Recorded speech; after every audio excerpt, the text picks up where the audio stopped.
Cette formation va se dérouler en plusieurs étapes. Il y a toute une partie théorique. Je vais pouvoir faire effectivement de la formation.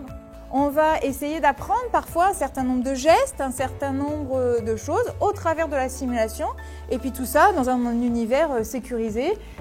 La formation est intéressante sous l'aspect juridique pour que les choses soient bien placées dans le cadre réglementaire. J'ai appris des méthodes pédagogiques aujourd'hui. J'ai appris tout ce qui était certification, réglementation, donc c'était entre autres la STSW. Je pense que c'est intéressant aussi d'avoir des gens de milieux différents, de compagnies différentes qui peuvent du coup échanger. C'est ça aussi qui enrichit la formation.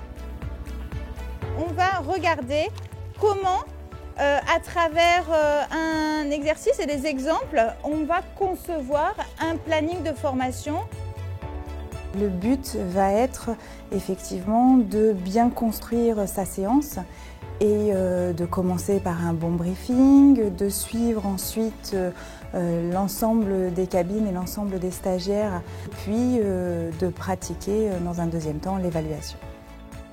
Et ça, pour des formateurs, c'est une trame, c'est un maillage qui est particulièrement intéressant.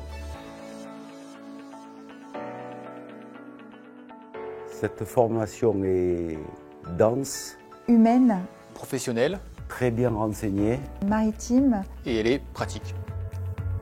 L'exercice est intéressant parce que, bon là c'est le cas d'un EC10, c'est pas ce sur quoi tu enseignes, toi tu fais du gaz et moi je suis pas opérateur EC10, mais ceci dit tu peux le décliner à n'importe quelle fiche d'instruction, à partir du moment où tu as quand même un référentiel de compétences.